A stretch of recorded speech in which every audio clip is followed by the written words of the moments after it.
Hi, everybody, and welcome to this summer's course on Apocalypse, Science, and Society.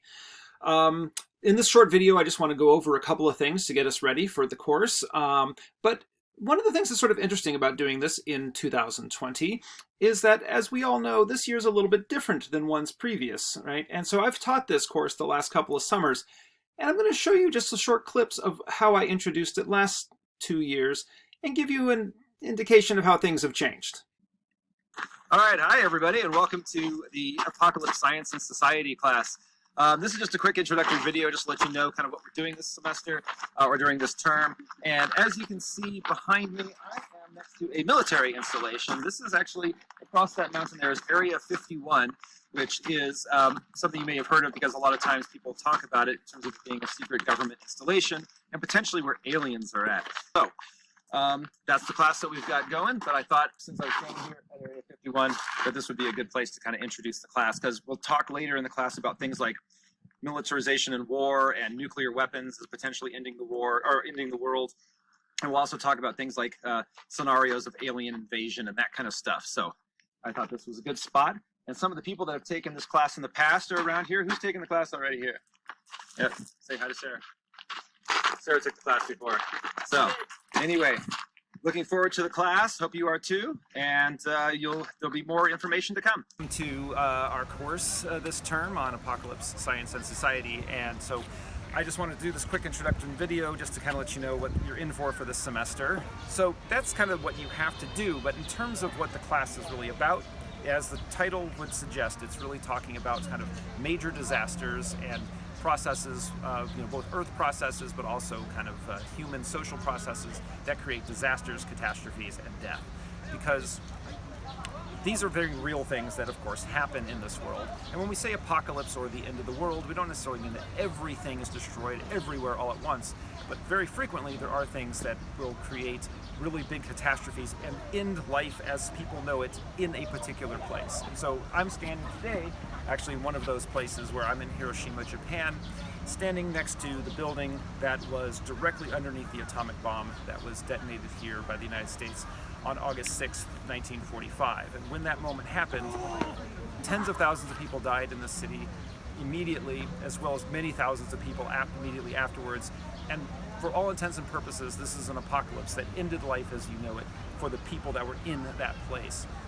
So these are the kinds of topics and things that we want to get into in this course.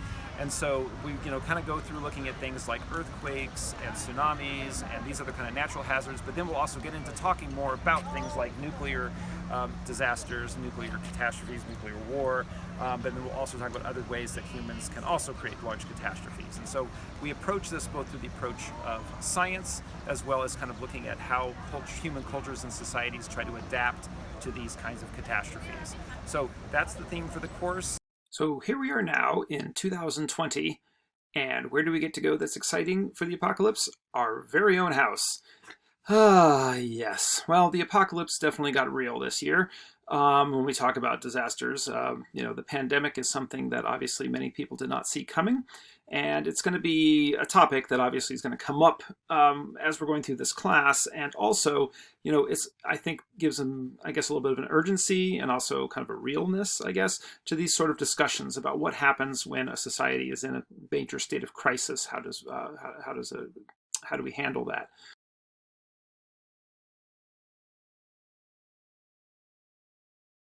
I mean, see, we could use like cool backgrounds like this and do like the whole class like this. I don't know, that might get a little distracting after a while. Okay, but the main thing here that I just want to get across to you today in this short introductory video is that there are a few things about the way this course is going to work that I really want to get across. And the first thing is that this course has readings. Each module that we're going to do, there'll be reading. The good news is the readings are all free because they're just like PDFs of things that I put up on the Canvas under Files. But we'll have readings, and then we'll also have discussion questions around these. And that's one of the core parts of the course. One of the other things are going to be video lectures where I will talk about, in a particular module, certain key points. Usually I try to pick like 4 major points about that concept that I want to get across to you. And I do a short video, kind of like this one, but with some slides and that kind of stuff. The other big part about this class is movies. We're going to watch some movies and then have some discussion questions around them. And they are all movies that center around the idea of, the apocalypse and catastrophe and that sort of thing. Some of them are nonfiction, like, documentary style, but most of them are actually like movies, like you'd see in the theater. Of course, some of them are a little bit older. And then the last thing is you'll have a couple independent projects in terms of diving into a subject and then doing a presentation, sort of like this. But the key thing is, for right now, what you really should do is make sure, get on Canvas. I've got it all put up there and it's ready to go. And take a look at the syllabus so you get an idea of where we're going. It is a relatively intensive course, particularly in summer, when we go over this material relatively quickly. Things are typically due on Monday, Wednesdays, and Fridays, and so each module only lasts really a couple of days. And so you have to make sure that you stay on top of things. But if you do have any questions at all, make sure you get in contact with me. My email is there, through Canvas. And also, if I'm going to get in contact with you, it's going to be through announcements and as well as maybe direct emails. So just make sure you're checking your Keene State emails as well. So that's it. I'm really looking forward to this summer's class, and I will see you all soon, virtually.